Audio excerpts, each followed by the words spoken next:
Hello there, this is Your Money on Market Sense. My name is Diabo Sito, where we're going to be taking a look at all your personal finance stories, as well as a little later on, I'll be bringing you SME on point. Teaching your children money management skills will give them a head start in life and also improve their financial literacy. Money management is about learning how to save, how to spend, and also how to borrow wisely. This habit will also assist your children to be financially independent for the future. For more, I'm joined by Yash Moodley, who is from Gradidge Mahura Investment. They are the friend of Your Money on Market Sense, and we tend to talk to them a lot because they're experts in this. Yash, welcome to Your Money on Market Sense. We really do need to start them young. But where does one start, Yash, when you're trying to make a young child, let's say one in primary school, besides saying that, okay, you can take your tuck money only on Fridays and I'll give you only 20 rands as opposed to 100 rands. What is the perfect age to start conscientizing a young child to money management? Yeah, thanks for having me. Look, I think, like you said, it's never too early to start teaching kids about money. The sooner the better. Research shows that you can start teaching them from 3 onwards, and the sooner they learn, the better. And I think when you are teaching your kids about money, there are 3 important things that you need to teach them, and you ran down a few points in your introduction. Number 1, how to earn money. Number 2, how to create a budget. And number 3, how to give, save, and spend wisely.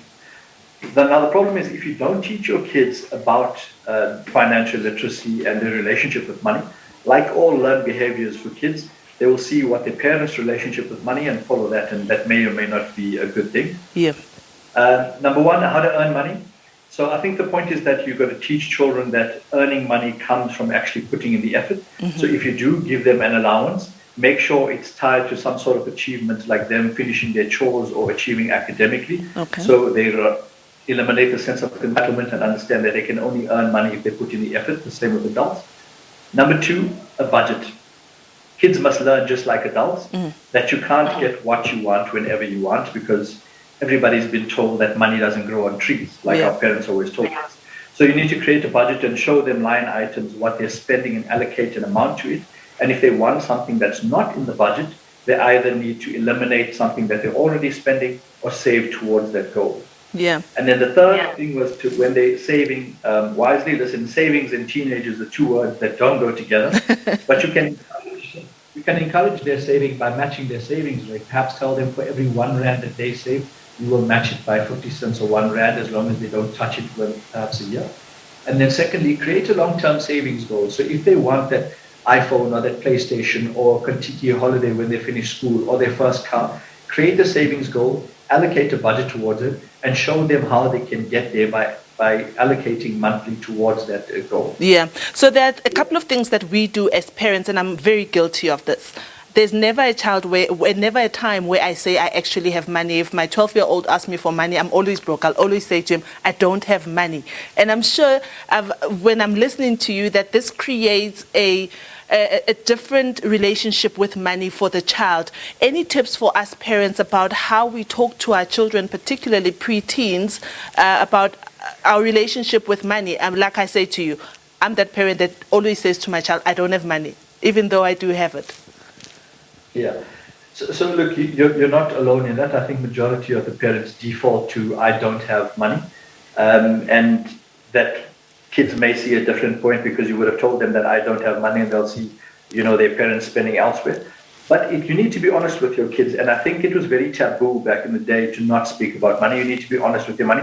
Not to the point where perhaps you show your kids your pay slip and open up the full budget to them, but you need to teach them that money is earned and it's part of a budget. And this is where you as a parent can perhaps humble yourself and have some humility and show your kids, listen, we're running a monthly budget, we have expenses, we have things that we need to achieve for, and if what you want is not within that budget, then we need to cater for that. And then you can also show your kids, listen, there are always people who will have a better car, a better house, wear better clothes. Yes. But that's not in our financial situation right now. We're working towards that. And right now, this is what we can afford. Yeah. Before I let you go, I've got about a minute left with you. I want to know about the role of using bank accounts. Okay. How early do you introduce the whole bank accounts, the whole ATM thing? How early should you be looking at that as a parent? Listen, as early as possible, preferably when your child is of school-going age, so they understand obviously how to transact and how to use a card. But you can certainly go in and open up a youth account within a bank, and that will help encourage your child to save in that bank account, either opening up a savings account that's linked to that, or you can open up an account through a savings platform like Easy Equities or Allen Gray, and they can save from their allowance, any part-time jobs they may have, money that they gifted from their family, and push that into the bank account. So as early as possible, in order to achieve and save and achieve financial literacy for the kids. Right. Yash, thank you so much. It's always good to have you on Your Money on Market Sense. We really, really appreciate all your advice and everything that you regularly share with our viewers. Thank you so much. Have a lovely weekend. That was Yash, and he is with Mahura Gradidge Investment, and we were talking about how early you should start your little one of making sure that they start money management early, and he has some great and valid points, and that's where we'll leave it with him for now. Up next is SME on Point.